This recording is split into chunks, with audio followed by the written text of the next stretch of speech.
Hello, today we're going to talk about Nivolumad versus everolimus in advanced renal cell carcinoma. My name is Daniel Rodriguez Guevara. I'm fourth semester parallel D. First, we're going to talk about the definition. Each year there are estimated of 3,000 3,800 new cases of renal cell carcinoma worldwide, and approximately 30% of patients present with metastatic disease at diagnosis. A number of targeted therapies have been approved for the treatment of advanced or metastatic renal cell carcinoma. Everolimus is a mTOR inhibitor recommended for the treatment of advanced renal cell carcinoma after failure with sorafenib or sunitinib. Nivolumab is a fully human globulin G4 programmed DET1 immune checkpoint inhibitor antibody that selectively blocks the interaction between PD-1 expressed on activated T cells and PD-1 ligands 1 and 2 expressed on immune cells and tumor cells. The video.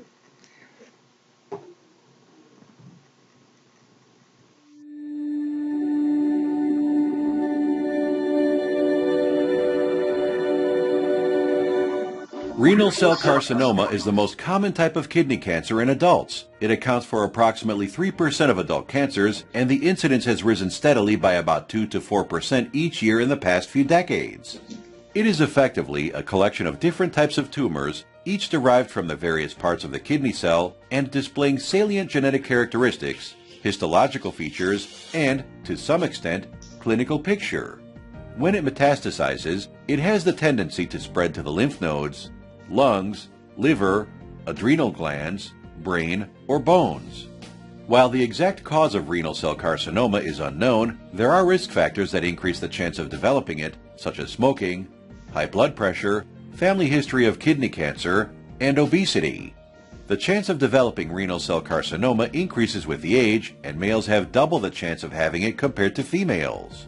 In a lot of patients, this cancer may not produce any symptoms for most of its course. Only about 10% of patients present with the classic triad of flank pain, blood in the urine, and lump in the abdomen.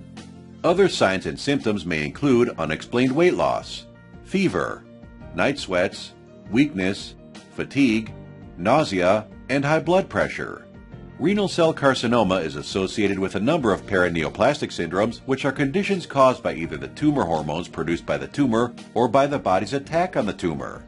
In about 20% of these patients, paraneoplastic syndromes are present, such as high blood calcium levels, high red blood cell count, high platelet count, and deposition of amyloid protein in one or more organ systems. To diagnose renal cell carcinoma, signs and symptoms and past medical history play significant roles. Based on the symptoms and signs, a range of biochemical tests are considered to provide sufficient diagnostic clues. Kidney imaging is vital, mainly consisting of ultrasound, CT scanning, and MRI scanning of the kidneys. Biopsy of the suspected kidney mass helps confirmation of the diagnosis. To evaluate the extent of cancer spread, PET scanning is the standard imaging modality. The therapeutic approach to renal cell carcinoma is guided by the stage or degree of tumor spread, pre-existing medical conditions, and overall health and age of the person. The principal treatment options for renal cell carcinoma consist of surgery, immunotherapy, and targeted therapy. Partial or complete removal of the affected kidney is the standard treatment for localized renal cell carcinoma. Immunotherapy, or biologic therapy, works by boosting the body's immune system to help destroy cancer cells. Cytokines are the artificially engineered versions of natural proteins that activate the immune system, and the ones most often to treat kidney cancer are interleukin-2 and interferon alpha. The targeted therapy works by blocking growth of the new blood vessels that nourish cancer cells or downplaying important proteins in cancer cells that help them grow, or both. Clinical response rates with chemotherapy, either monoagent or combination, are usually less than 15%. Renal cell carcinoma is not very sensitive to radiation, and radiation therapy is more often used to palliate or ease cancer symptoms in case of cancer spread. For more information about list of expert doctors, hospitals, and ongoing clinical trials, please visit www. Now the applications in medicine. Eligible patients were 18 years of age or older had histological confirmation of advanced or metastatic renal carcinoma, with a clear cell component, measurable disease according to the response evaluation criteria in solid tumors, and previous treatment with one or two antiangiogenic therapies.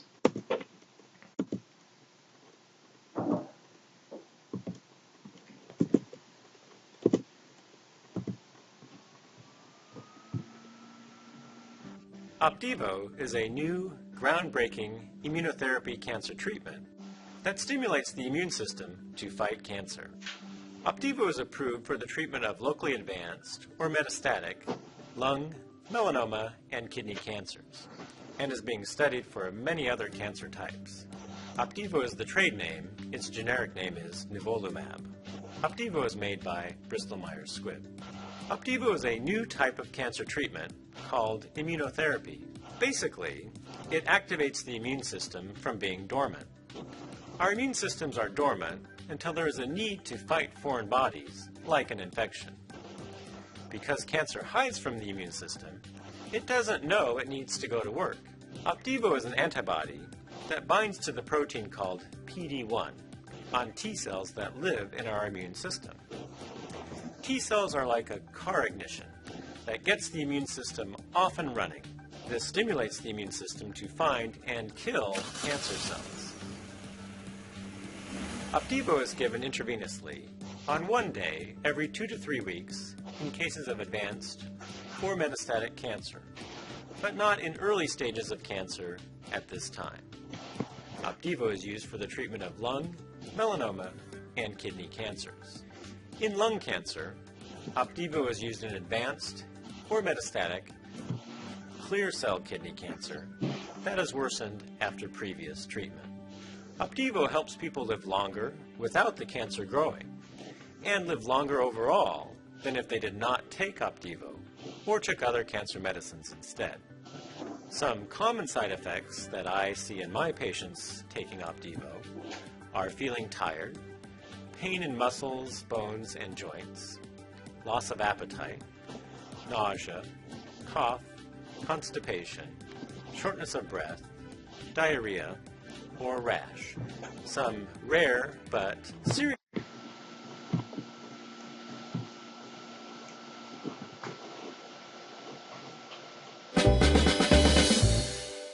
Everolimus is a prescription medication called a kinase inhibitor that is used to treat certain types of cancer in the pancreas, kidney, brain, and breast. It is also used to prevent organ rejection in adults who have received a kidney or liver transplant. Everolimus comes in tablet form and as a tablet to dissolve in water. For cancer treatment, it is usually taken once daily with or without food. To prevent organ rejection, it is taken twice daily. Common side effects include mouth ulcers, nausea, vomiting, constipation or diarrhea, and headache. Always take this medication only as prescribed. Keep up to date with medication information by following RxWiki on your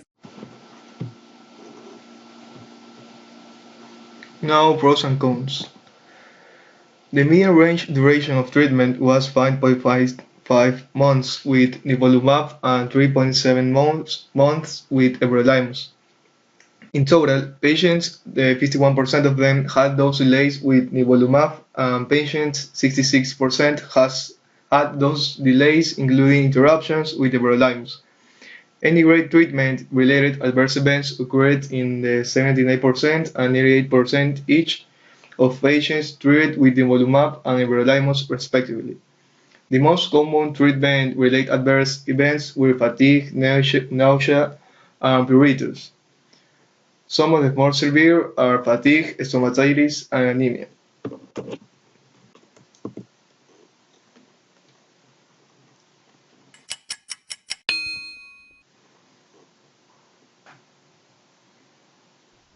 Sunitinib is a tyrosine kinase inhibitor that targets a number of receptors, including the vascular endothelial growth factor receptors. Currently, anti-angiogenic therapy such as sunitinib is first-line treatment for most patients with advanced renal cell carcinoma. But immune checkpoint inhibitors such as nivolumab and ipilimumab have demonstrated significant efficacy in previously treated advanced renal cell carcinoma. raising the question of whether they can be used as first-line treatment. In the open-label international Phase 3 Checkmate 214 trial, 1,096 adults with treatment-naive advanced renal cell carcinoma were randomized to receive nivolumab plus ipilimumab or sunitinib. The co-primary endpoints were overall survival, progression-free survival, and the independently assessed objective response rate in patients with intermediate or poor risk as determined by the International Metastatic RCC Database Consortium prognostic score. Among 847 patients with intermediate or poor risk and a median follow-up of 25.2 months, those randomized to nivolumab plus ipilimumab had significantly improved overall survival, 75% versus 60% for sunitinib at 18 months, and a significantly improved objective response rate, 42% versus 27%. Progression-free survival was not significantly different between the groups because it did not meet the pre-specified threshold for multiplicity testing. Grade 3 or 4 treatment-related adverse events occurred less frequently with nivolumab plus ipilimumab than with sunitinib, 46% versus 63%. But more patients discontinued nivolumab plus ipilimumab due to adverse effects, 22% versus 12%. The authors conclude that in patients with intermediate and poor risk treatment-naive advanced renal cell carcinoma, overall survival and objective response rates were significantly better with nivolumab plus ipilimumab than with sunitinib. Full trial results are available at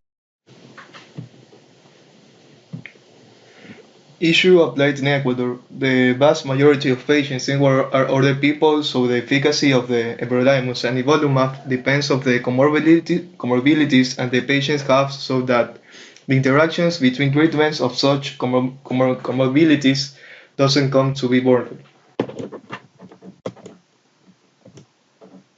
And for the conclusion, a higher number of objective responses with nivolumab versus everolimus, many of which were durable. Median progression-free survival was similar between treatments and consistent with the reported previously in an uncontrolled study in patients previously treated with anti-angiogenic therapies. On the bibliography, thanks you very much.